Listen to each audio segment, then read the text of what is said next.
Hola a todos. El día de hoy comenzaremos con un tema muy importante que es el cuidado de la función renal. Mi nombre es Nelly Gabriela Razo Paredes, soy nefróloga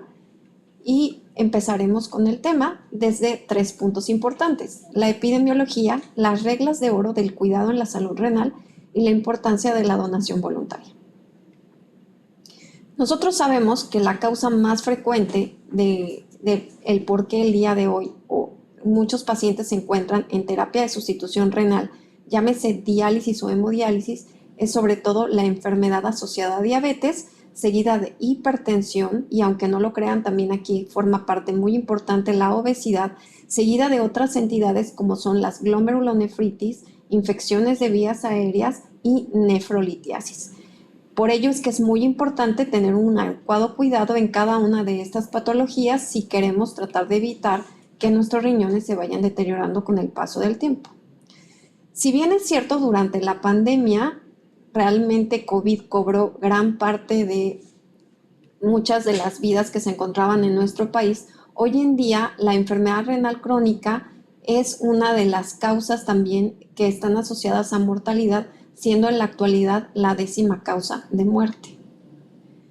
De hecho, en la prevalencia que nosotros tenemos en la población general es alrededor de un 12.2%. Hoy estimamos que hay 51 defunciones por cada 10.000 habitantes asociados a enfermedad renal crónica, y para el 2019, justamente antes de la pandemia, habían alrededor de 3.19 millones de personas que año con año fallecían. Hoy en Iztecali tenemos alrededor de 72 personas conectadas o que dependen de una máquina de hemodiálisis, y desgraciadamente esta epidemia también está incrementándose por muchos de los factores de riesgo que vamos a mencionar a continuación.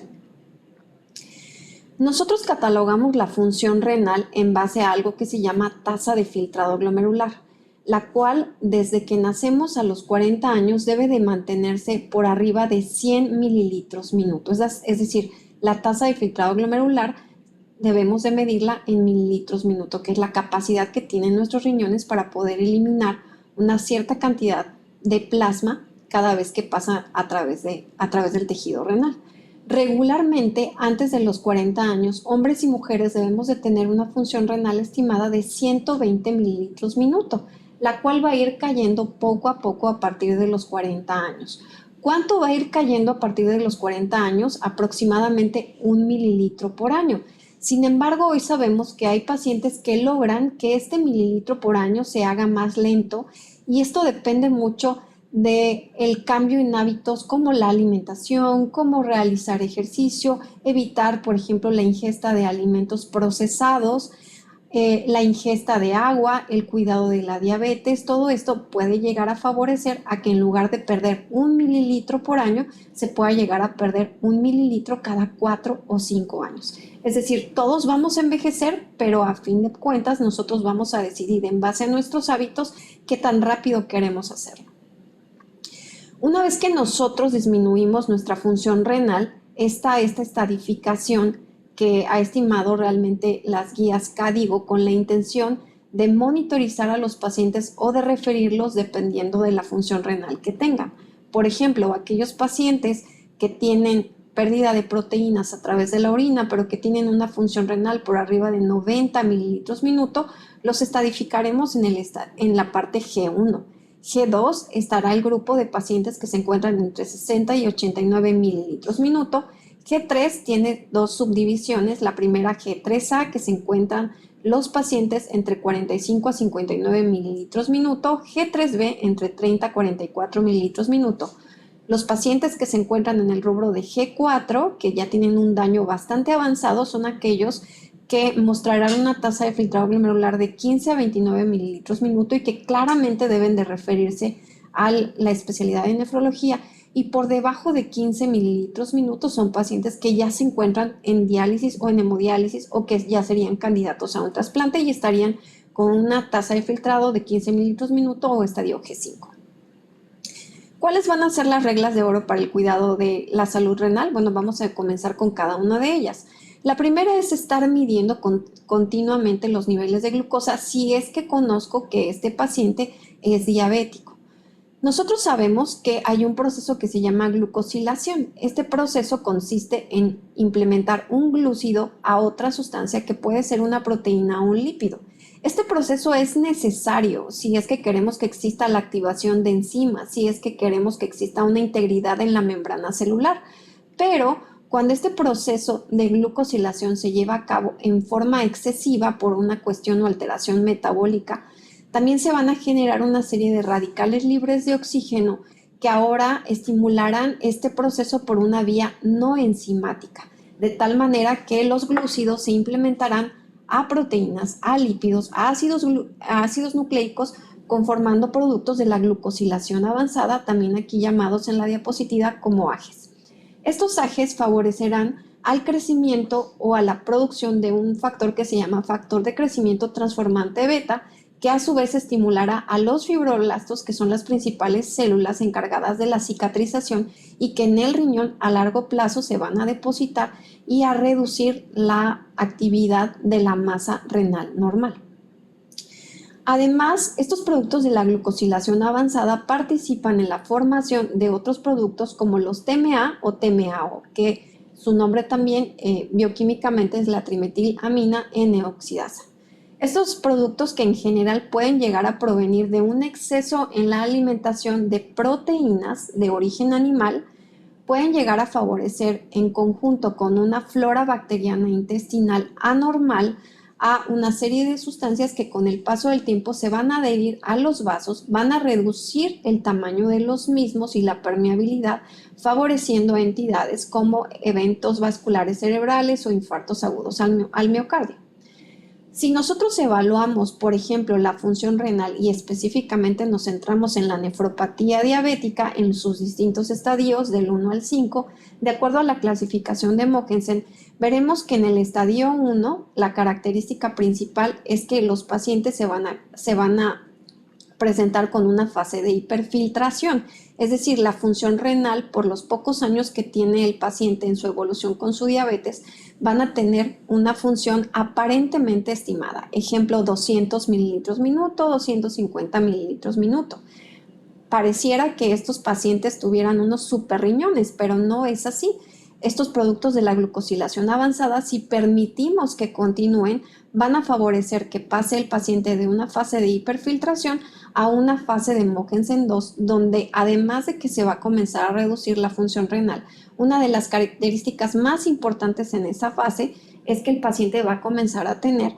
elevación de la tensión arterial, pero no crean que es una elevación de la tensión arterial como una urgencia hipertensiva o una emergencia hipertensiva. Comienzan con tensiones arteriales que muchas veces se caracterizan por ser de predominio nocturno, de donde vamos a tener, por poner un ejemplo, elevaciones de 130/90, 140/85, y que como nuestros pacientes regularmente no hacen monitorización por la noche, pueden pasar desapercibidas, contribuyendo así al deterioro en la función renal. Es justamente en esta fase donde tenemos que poner más énfasis no solamente al control glucémico, al control hipertensivo, sino a solicitar a nuestros pacientes el perfil metabólico completo de colesterol y triglicéridos. Si nosotros incidimos ya sea en la fase 1 o fase 2 de Mogensen, podemos revertir realmente todo el daño, favoreciendo a que nuestro paciente envejezca en forma normal como si no tuviera diabetes. Por otro lado, si el paciente o nosotros mismos en su tratamiento no hacemos modificaciones, pasaría a fase 3 de Mogensen, en la cual se va a caracterizar no solamente porque va a comenzar a deteriorar función renal paulatinamente o tal vez más rápido, sino que además va a presentar microalbuminuria, que hoy se sabe que es un marcador importante de deterioro en la microvasculatura y un marcador cardiovascular. La fase 4 se va a caracterizar porque tiene una proteinuria muy importante, regularmente por arriba de 3.500 miligramos, y en la fase 5 nuestros pacientes regularmente ya se van a encontrar en alguna sustitución renal. Como podemos ver en la parte de arriba, en la microscopía electrónica, podemos evaluar una membrana basal glomerular que está totalmente normal y que no ha tenido modificaciones, a diferencia de la parte de abajo, donde el grosor de la membrana basal glomerular está francamente alterado, adelgazado, lo cual va favoreciendo a la eliminación de proteínas. Y como les estaba mencionando, un marcador temprano de la enfermedad renal crónica es la presencia de albuminuria. Conforme se puede evaluar en este gráfico, así como voy aumentando la cantidad de proteínas que se van presentando a través de la orina, también se va deteriorando con el paso del tiempo la función renal. Es así que mi membrana basal glomerular está siendo alterada y ahora se va favoreciendo la permeabilidad de las proteínas y por ende la función renal ahora, en lugar de envejecer nuevamente 1 mililitro minuto, me puedo ir a 5 o hasta 10 mililitros minuto. Mantener el peso ideal es otra de las reglas de oro. Nosotros sabemos que para el 2030 alrededor del 40% de los mexicanos van a estar teniendo obesidad. Actualmente tenemos entre el primer y segundo lugar en obesidad en adultos y en obesidad infantil respectivamente. El solo hecho de tener obesidad, si bien es cierto, pareciera en algunos estudios que prácticamente no hubiera tanta alteración en la sobrevida, pero si ustedes se dan cuenta, conforme puedo tener un índice de masa corporal más elevado, no voy teniendo beneficios en el momento de un trasplante, beneficios en la función renal y obviamente también menor supervivencia. Aquí está claramente en la diapositiva cómo en cuanto más incrementa el índice de masa corporal, voy a tener mayor riesgo de enfermedad renal crónica, mayor riesgo de desarrollo de albuminuria, que como habíamos comentado es un marcador importante. Y es que si nosotros simplemente midiéramos la presión intraabdominal, regularmente esta se mantiene alrededor de 5 milímetros de mercurio. Por ejemplo, en pacientes que han tenido una afección peritoneal como una apendicitis, como un proceso de peritonitis y que se encuentran en unidades de cuidados intensivos, se sabe que esta presión intraabdominal puede incrementar de 5 a 7 milímetros de mercurio. En el embarazo, por ejemplo, en forma fisiológica, esta presión intraabdominal puede aumentarse hasta 14 milímetros de mercurio, pero con el paso del tiempo el mantenimiento de esta presión intraabdominal favorece a la disminución de la perfusión de los órganos abdominales, incluidos el riñón, la activación del sistema renina-angiotensina-aldosterona, el desarrollo de un estrés oxidativo, mayor liberación de ácidos libres y también una mayor resistencia a la insulina por el solo hecho de que el paciente tenga sobrepeso. Con ello, obviamente, el que se perpetúe el descontrol glucémico, hipertensión y lipotoxicidad. Como se pueden dar cuenta, conforme voy desarrollando mayor grado de obesidad, también puede incrementar mi presión intraabdominal y en biopsias de pacientes que se han realizado a pacientes obesos, podemos encontrar gran depósito de los fibroblastos que, como mencionaba en diapositivas previas, tienen que ver con la cicatrización y reducción de la masa renal funcional. En el lado derecho vemos un glomérulo que está totalmente sano, totalmente abierto, mientras que del lado izquierdo, eso que está con un rosa más intenso, nos habla de la presencia del depósito de mayor cantidad de fibroblastos que seguramente ha favorecido al deterioro de la función renal en estos pacientes. La monitorización de la presión arterial es muy importante, ya que también el solo hecho de mantener una tensión arterial media elevada puede favorecer a que perdamos de 2 hasta 10 mililitros minuto por año cada vez que mantenemos a un paciente con una tensión arterial por arriba de 140/90. Entonces, en este, por ejemplo, estudio realizado en 7,838 pacientes, en los cuales se evidenció en el resultado de Ensanud 100K la prevalencia y diagnóstico de hipertensión en adultos mexicanos. Como se pueden dar cuenta, había pacientes que en el momento de la monitorización ni siquiera sabían que eran diabéticos, y aquellos pacientes que ya tenían el diagnóstico de hipertensión, que fueron además después evaluados, solamente el 30% de los pacientes que después se monitorizaron como hipertensos mantenían un adecuado control. Es decir, el resto de la población, más del 60%, no se mantenía en metas adecuadas. Este es solamente el ejemplo de un solo paciente con tratamientos previos o tratamientos de hace muchos años en los cuales se demostraba que conforme se reducía la tensión arterial media, también iba reduciéndose el desarrollo de albuminuria, pero la tasa de filtrado glomerular podía incrementar. Es decir, pudiéramos llegar a favorecer no solamente a evitar el deterioro, sino inclusive si controlamos la tensión arterial pudiera incrementar esa tasa de función renal. ¿Cuál sería lo ideal como medida en general? Pues es que nuestros pacientes consuman alrededor de 4 o 6 gramos de sal al día, que idealmente mantengan como parte de su terapia un inhibidor de la enzima convertidora de angiotensina o un bloqueador de la enzima, ya puede ser un IECA, un ARA2, que si el paciente tiene, por ejemplo, retención hídrica, siempre y cuando mantenga una tasa de filtrado glomerular por arriba de 30 mililitros minuto,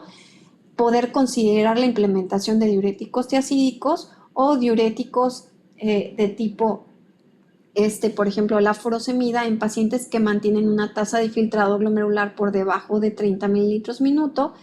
En caso de que no tengamos un buen control de la tensión arterial, implementar un segundo antihipertensivo, como puede ser un beta bloqueador o un bloqueador del canal de calcio, en dosis que se vayan regulando en base a metas sugeridas el día de hoy. Reducir el consumo de sal es otro de las metas importantes si queremos cuidar la función renal. Y en este caso, por ejemplo, en el cual se interrogó tanto a hombres como a mujeres, se vio que el promedio general del consumo de sal siempre excedía por arriba de 6.5 gramos al día. Y claramente se observa que inclusive las mujeres tendemos a un consumo mayor de sal con el paso del tiempo. ¿Cómo podemos o de dónde podemos obtener este exceso en el consumo de sal? Bueno, ahí nos damos cuenta que puede estar desde productos simples como la mayonesa, algunas salsas, los famosos cubitos que se pueden utilizar como parte de nuestra alimentación, hasta alimentos que pueden estar industrializados y sobre todo pues en bebidas gaseosas o alimentos fritos a los cuales también se les implementa sal. Regularmente, si nosotros tenemos una función renal por arriba de 60 mililitros minuto, el riñón va a saber perfectamente eliminar ese exceso de sodio. Esto favorece con el paso del tiempo a que, independientemente de la dieta, pues podamos mantener una adecuada tensión arterial y una adecuada función renal. Sin embargo, lo que se ha evaluado en este término llamado hipertensión sensible a sal es la falta de regulación que regularmente se va perdiendo a partir de entre los 50 y los 60 años. Es decir, nuestros riñones van perdiendo la capacidad para que si yo tengo un incremento en la ingesta de sodio, ya no voy a lograr mantener la tensión arterial, sino que ahora voy a perder esta funcionalidad y voy a quedarme con mayor cantidad de sodio referido de la dieta y con ello también mayor desarrollo de hipertensión. Obviamente, conforme más incrementa la ingesta de sal en la dieta de los mexicanos, más prevalencia de hipertensión arterial vamos a tener. Y con ello, una menor perfusión a nivel del tejido renal, una mayor carga de sodio a nivel de la parte distal o que se encarga en la parte del riñón, que es la mácula densa de la regulación de sodio-cloro, y que si bien es cierto al inicio puede favorecer a la excreción urinaria de sodio, con el paso del tiempo este efecto va a ser deleterio. La actividad física es un punto muy importante. En este estudio, en el cual se dividió a pacientes ya conocidos como diabéticos e hipertensos, a los cuales se les sometió a un proceso de 40 minutos de ejercicio, previamente 15 minutos de calentamiento, ejercicio intenso y posteriormente ejercicios de estiramiento, se fue midiendo y catalogando en base a la evolución cuál iba a ser el impacto del realizar ejercicio, y como se pueden dar cuenta, muchos de los marcadores en aquel grupo que fue específicamente el grupo B, el que se sometió a esta actividad física, no solamente logró incrementar la tasa de filtrado glomerular, sino que hubieron marcadores inflamatorios que se redujeron, mientras que hubo marcadores que evitaban la inflamación que pudieron aumentarse. Este otro ejemplo es en ratas, específicamente en el tipo de rata que se llama KKAY, que es un ratoncito que se le hace todo lo necesario, se modifica para tener o desarrollar un tipo de diabetes específico, que es la diabetes tipo 2. Digamos que es un modelo animal de diabetes. Las ratitas se someten a tres fases, ¿no? El mantenerlas sedentarias, el mantenerlas con actividad física baja, que consiste en que se ponían a correr durante 5 metros, alrededor de 30 minutos, 3 veces por semana, o actividad física moderada, donde ya se incrementaba el tiempo a 60 minutos, 5 veces por semana, y pasa algo muy interesante. Número uno, conforme en este caso la ratita se iba enfocando específicamente en el grupo de ejercicio, nos podemos dar cuenta que el marcador de albuminuria reduce significativamente mientras que haga ejercicio, mientras que del lado del sedentarismo se mantiene. Por otro lado, este factor que se llama factor inducible de hipoxia, se sabe que es un factor que contribuye a la mayor oxigenación y a la mayor producción de una sustancia que se llama eritropoyetina y que se produce justamente en el riñón. Conforme más realizamos ejercicio, este factor inducible de hipoxia aumenta y favorece nuevamente a la oxigenación y generación también de mayor cantidad de vasos, por ejemplo, a nivel del corazón. Evitar automedicarse.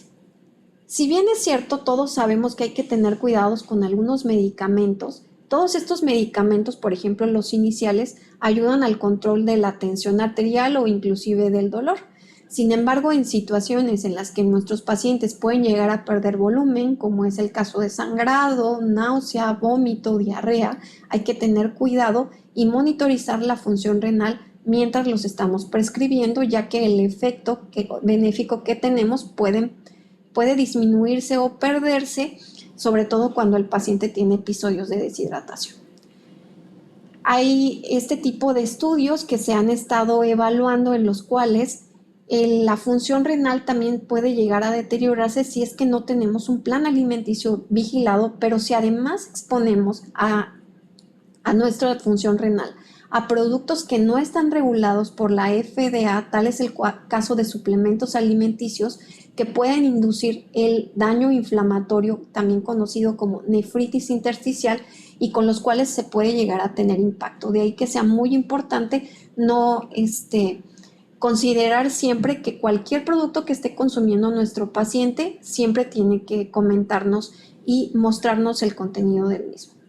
El consumo de agua es la regla 7. Nosotros generalmente debemos de consumir alrededor de 35 mililitros y estos 35 mililitros multiplicarlos por el peso que tenemos, por nuestro peso ideal, y en base a ello nosotros obtendremos la cantidad de volumen que generalmente debemos de consumir al día. Nuevamente 35 mililitros por nuestro peso ideal.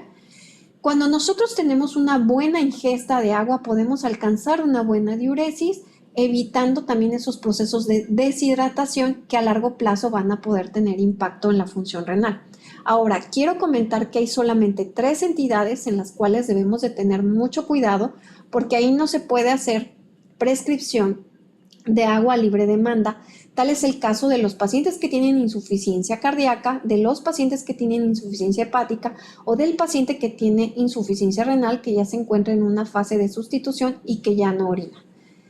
Independientemente de estas 3 entidades, hay otras entidades en las cuales vamos a estar midiendo, requerimos estar midiendo la diuresis en 24 horas y un adecuado control de peso para estar bien seguros que el paciente no está reteniendo líquidos, y obviamente tratar de evitar todas aquellas entidades que puedan favorecer a la deshidratación. Si nosotros no favorecemos a una adecuada hidratación, existe la hormona antidiurética que puede también favorecer a la retención hídrica, a la retención de sodio, y que puede condicionar también nefroesclerosis. Por ejemplo, en este estudio que fue realizado en 22 corredores, que sí quiero mencionar que aunque al inicio aparentemente había un buen número de corredores que ingresó al estudio, terminaron con 22 que fueron los que regularmente mantuvieron como tal todos los criterios de ingreso. La idea era evaluar a cada uno de los corredores cómo se mantenía la tasa de función renal en base a la hidratación. Entonces se fueron dando cuenta que conforme el paciente cursaba con el medio maratón, el delta de creatinina incrementaba en el día 1 y en el día 2, y esto coincidía mucho cuando los pacientes no se hidrataban adecuadamente a lo largo de la carrera. Todos aquellos pacientes que se mantuvieron adecuadamente hidratados no pasaron por el deterioro en la función renal. Cuando se hacen los estudios de orina en estos pacientes, específicamente en el sedimento urinario, las células que vemos al lado izquierdo, que son unas células alargadas, se le llaman cilindros granulosos. Cuando existen más de 3 a 5 cilindros granulosos por campo, nos hablan de que existe un daño en el túbulo renal producto de la deshidratación. De ahí la importancia que, aunque nuestro paciente sea un experto corredor, tenemos que sugerirle una adecuada hidratación.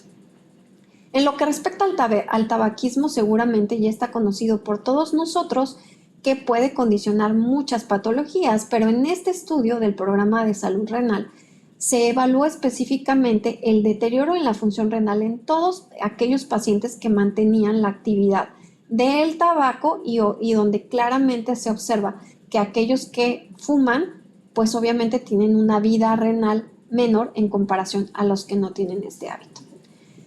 La regla 9 es la que tiene que ver con la alimentación saludable, y es que conforme nosotros vamos perdiendo la función renal, también tenemos que reajustar nuestro plan alimenticio con la intención de que se reduzca la producción de toxinas urémicas. Por ejemplo, gran parte de los alimentos que provienen de alto contenido de proteínas de origen animal pueden favorecer a la generación de productos nitrogenados que, si bien es cierto, ayudan específicamente en la estructuración celular, el exceso del mismo con una tasa de función renal alterada también puede condicionar algunas entidades. Tal es el caso de la presencia de proteinuria, disminución en la filtración, estrés oxidativo y acidosis metabólica. De tal manera que hay estudios que van encaminados ya en la reducción de proteína de origen animal y el cambio a una dieta un poquito más basada en plantas en algunos pacientes, donde se ha aparentemente reducido todos estos factores como la generación de toxinas urémicas y todas estas alteraciones como la tensión arterial, resistencia a la insulina, por el solo hecho de que hacemos un cambio en el plan alimenticio. Por ejemplo, en este estudio, que es un poquito, pareciera que un poquito viejo, pero donde el investigador se enfocó en aquellos pacientes que mantenían una adecuada tensión arterial mientras les iba haciendo cambios a una menor cantidad de proteína de alto valor biológico o proteína de origen animal versus la dieta o algunos días en dieta basada en plantas, donde se puede ver claramente cómo se mejoraba la tensión arterial de este grupo de pacientes, aunado al hecho de que se reducía también la producción de proteínas a través del riñón. Hoy sabemos que mientras se tenga una tasa de función renal por arriba de 60 mililitros minuto, la cantidad de proteína que debemos de consumir es alrededor de 1 gramo por kilo de peso ideal de proteína de alto valor biológico, pero si tenemos una tasa de filtrado glomerular por debajo de 60 mililitros minuto, debemos de hacer el reajuste a 0.8 gramos por kilo de peso, y de estos, el 60% tendría que ser de proteína de alto valor biológico, 40% de proteína vegetal, y a su vez se hace una reducción cuando se tiene una función renal por debajo de 30 o en algunos autores por debajo de 20 hasta 0.6 gramos por kilo de peso ideal, y a su vez 60% equivaldría a proteína de alto valor biológico o proteína animal y 40% proteína vegetal. Solamente los pacientes que se encuentran en diálisis o en hemodiálisis por la pérdida proteica durante el tratamiento sustitutivo, en ellos sí podríamos aumentar la ingesta proteica de 1 a 1.5 gramos por kilo de peso. Claro, todo paciente tiene que ser evaluado y, por ejemplo, en deportistas de alto rendimiento se hace una consideración de 1 a 1.2 gramos por kilo de peso, pero si se dan cuenta jamás se debería de exceder de este valor. Obviamente también tenemos que tomar en cuenta que todos los grupos de alimentos deben de estar contenidos en un buen plan alimenticio, No olvidarnos de los cereales, de los vegetales, que tienen que estar incluidos en el plato del buen comer. Y con esto terminamos. Específicamente, la intención es que nosotros, conforme vayamos haciendo un poquito más de conciencia, podamos tener un mejor desarrollo en la función renal. Algo que me gustaría comentarles es que desgraciadamente la epidemia por enfermedad renal crónica va favoreciendo también a la mayor necesidad de o mayor requerimiento o necesidad de trasplante renal, que es realmente uno de los principales órganos que hoy se requieren en los programas de trasplantes, y nosotros podemos también contribuir con el llenado del formato de donante voluntario si es que queremos el día de mañana ayudar a nuestros pacientes a que pudiera mejorar un poco su calidad de vida. Les agradezco.